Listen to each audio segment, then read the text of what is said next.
Unified 911, anong matutulong namin sa'yo? Anya ti may tulong mi ken kapo. Anong may tatabang ko sa imo? Unsay akong ikatabang nimo? Ngini makadabang na misal ka no.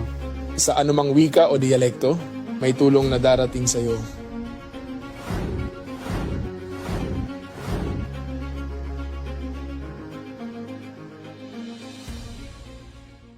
Lilingkod sa bawat Pilipino at magbibigay ng tamang impormasyon para sa tahimik at maayos na Pilipinas. Police News Network, alagad ng batas, tagapagtaguyod ng balitang pulis, sandigan ng mamamayan, patnubay ng katotohanan.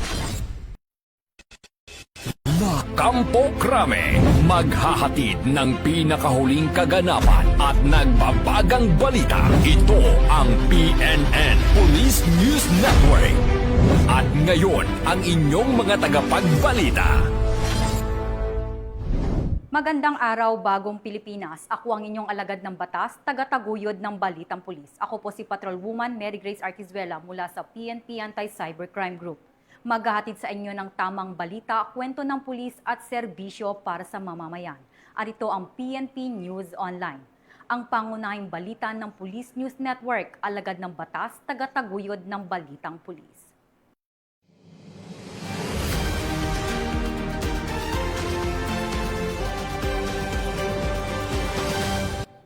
Narito ang mga balitang hatid ng ating PNN correspondents mula sa iba't ibang panig ng bansa.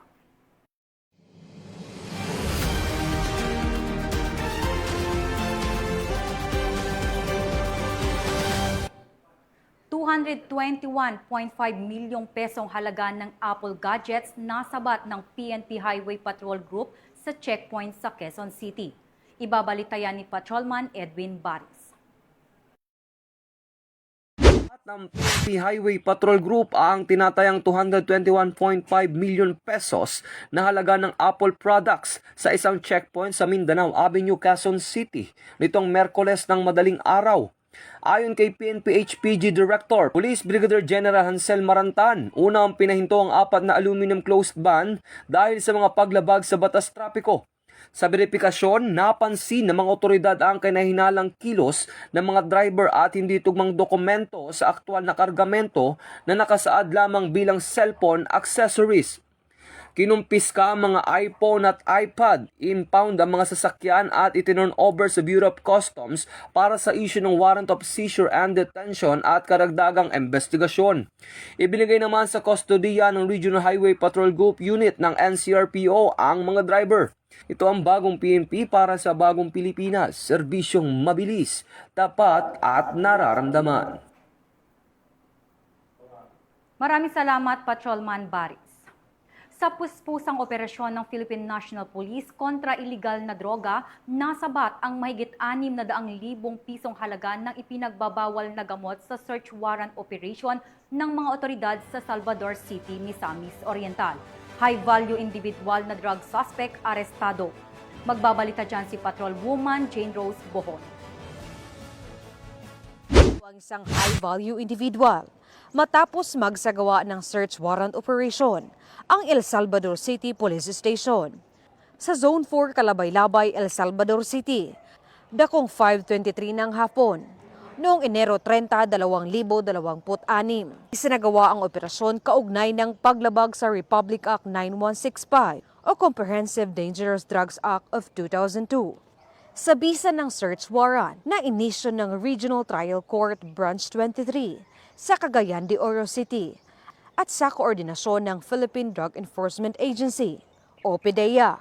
Sa operasyon, nasamsam ng mga otoridad ang 4 na medium-size sachet at isang malaking sachet ng hinihinalang shabu, 10 bakanting plastic sachet at isang itim na slim bag.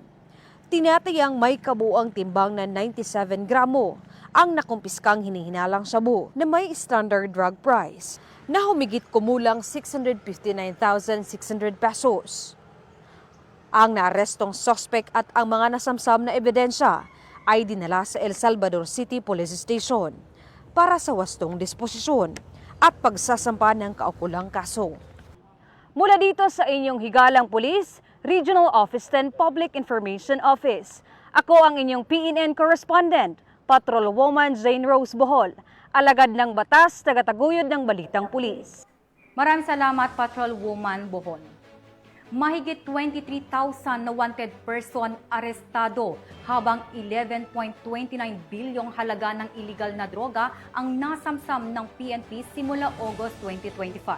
Patrolman Edwin Baris, magbabalita.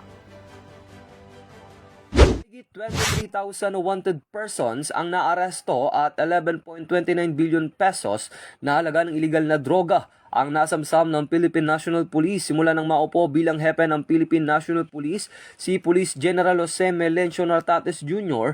noong 26 ng Agosto taong 2025. Batay sa datos ng PNP, 23,708 na wanted person ang naaresto sa 19,922 na anti-illegal drug operations na nagresulta sa 23,196 na drug-related arrests. Na-recover din ang 45,734 na loose firearms sa operasyon ng kapulisan. Nagsagawa rin ang PNP ng 408 na cybercrime operations na umantong sa 511 na naaresto, 1,468 sa anti-smuggling operation na may 3.95 bilyong halaga ang nasamsam at 243,408 anti-carnapping operation na nagresulta sa pagkabawi ng 877 na sasakyan. Bumaba sa 5 ang kaso ng kidnap or ransom habang 11.68% ang binaba ng index crime at 11.64% sa focus crimes. Umangat din ang crime solution efficiency sa 84.40%. Sa usapin ng disiplina, nalutas ang 4,203 na administrative cases na kinasangkutan ng 6,507 na pulis. Nagkaloob din ng PNP ng 13.2 million pesos sa mga benepisyaryo ng mga pulis na nasawi sa operasyon at 19.5 million sa mga nasugatan, bukod sa 33.6 million na educational assistance. Ayon kay Police General Nartates, patuloy na paigtingin ng PNP ang disiplina, integridad at operasyon na may paggalang sa karapatang pantao para sa 2026. Prioridad ng PNP ang Unified 911 mas matibay na forensic coordination.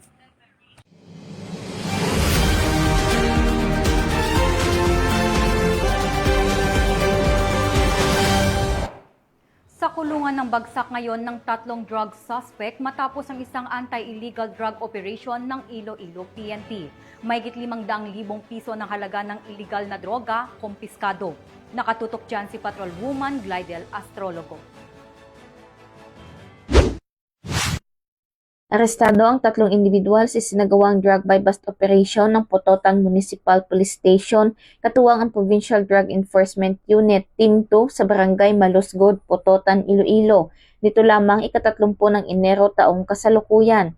Kinilala ni Police Major Brian Alamo, hepe ng Pototan MPS ang mga naaresto na sina alias Griffin, 46 na taong gulang at alias Maricon, 44 na taong gulang, kapwa residente ng nasabing barangay, at alias Simon, 25 taong gulang, residente ng Barangay Lopez Haina Ward, Pototan, Iloilo. Sa isinagawang operasyon, nakabili ang mga kapulisan na isang sachet ng pinaghinalaang shabu mula sa mga suspect gamit ang marked buy-bust money na nagkakahalaga ng 12,000 pesos.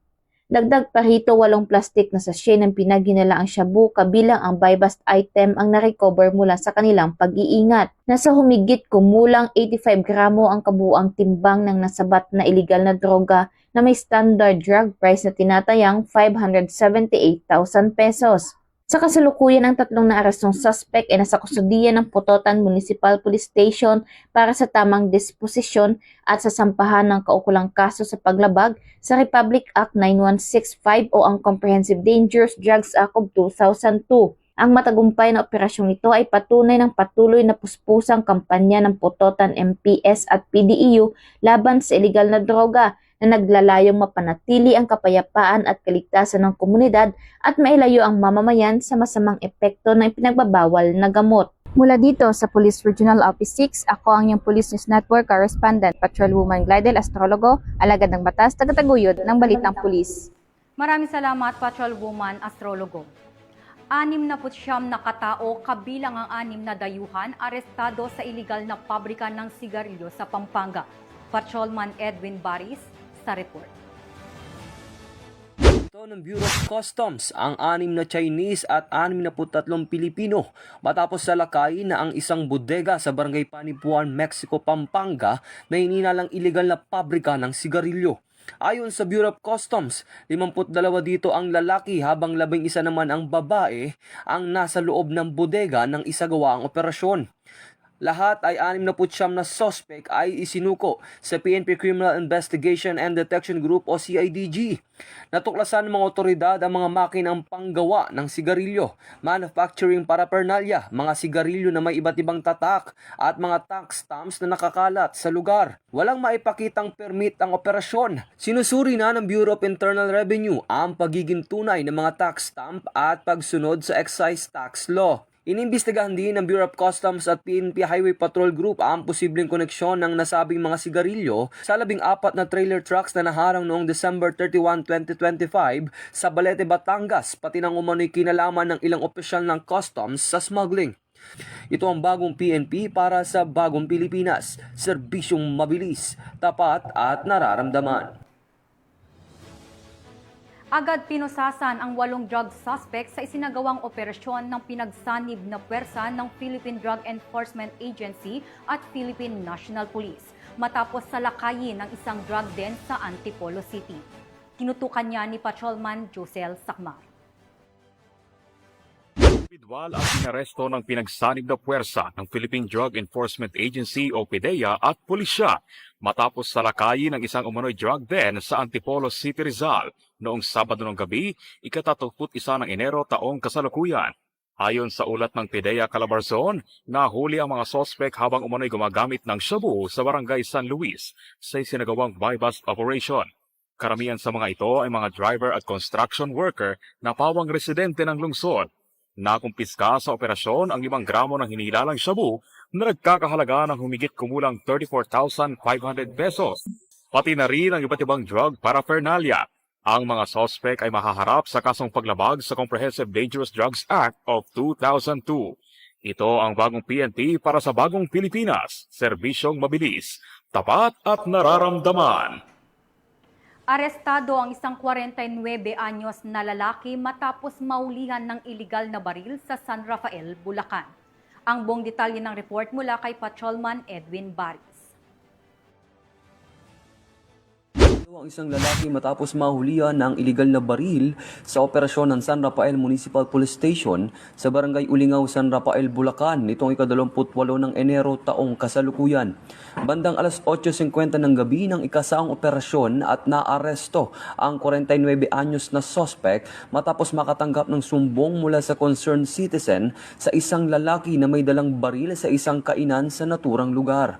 Matapos ang lawful frisking, nasamsam sa suspect ang isang kalibre 38 na revolver na walang serial number na may kasamang 5 bala. Maharap ang suspect sa kasong paglabag sa RA 10591 o Comprehensive Firearms and Ammunition Regulation Act.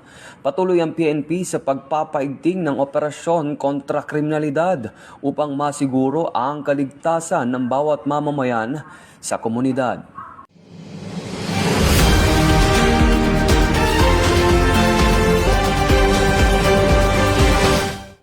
Dalawang top most wanted person ng Northern Police District arestado sa magkahiwalay na operasyon ng mga otoridad. Ang buong detalye ng report mula kay Patrolwoman Glizel Ann Esperanza. Matagumpay na naaresto ng Northern Police District sa magkakahiwalay na operasyon ang 2 lalaking kabilang sa mga most wanted persons sa antas ng rehiyon, distrito at istasyon dahil sa mga kasong may kaugnayan sa iligal na droga at pagpatay. Naaresto ng Navotas City Police Station Warrant and Subpoena Section ang isang 43 anyos na lalaki na kabilang sa top 8 most wanted person district level at top 10 most wanted person station level dahil sa paglabag sa Section 12 ng Article 2 ng Republic Act 9165 o Comprehensive Dangerous Drugs Act of 2002. Ang polis na botas kami ng Warrant and Subpoena Section na na-aresto ka namin sa visa ng warrant of arrest na inisyu ng RTC Navotas City ng Branch 286. Samantala, naaresto ng District Special Operation Unit ng Northern Police District, katuwang ang Malabon City Police Station, ang isang 41 anyos na lalaki na kabilang sa number 1 NCRPO Regional Top Most Wanted Person. Number 3 sa NPD Top Most Wanted Person at number 2 sa Malabon City Police Station Top Most Wanted Person sa bisa ng warrant of arrest para sa kasong pagpatay o murder na may no bail recommended na inisyu ng RTC Branch 293 Malabon City. Hindi naman titigil ang Northern Police District sa pagtugis at pag-aresto sa mga individual na lumalabag sa batas bilang bahagi ng kanilang tungkulin sa pagpapanatili ng kapayapaan at kaayusan sa buong Kamanava. Mula rito sa Northern Police District, ako po ang inyong PNN correspondent, Patrolwoman Blaisela Esperanza, alagad ng batas, tagataguyod ng Balitang Pulis. Sa ngalan ng pamunuan ng Philippine National Police sa pangunguna ni PNP Chief Police General Jose Melencio Nartates Jr. at sa pamumuno ni President Ferdinand Bongbong Marcos Jr., kami ay maglilingkod sa bawat Pilipino at magbibigay ng tama at balanseng balita. Mula rito sa tanggapan ng tagapag-ugnay ng pambansang pulisya, kami ang inyong alagad ng batas, tagataguyod ng Balitang Pulis. Ako ang inyong tagapag-ugnay, Patrolwoman Mary Grace Artizuela ng PNP Anti-Cybercrime Group. Maghahatid ng tamang balita, kwento ng pulis at serbisyo para sa mamamayan. At ito ang PNP News Online. Ito ang bagong PNP para sa bagong Pilipinas, serbisyong mabilis, tapat at nararamdaman.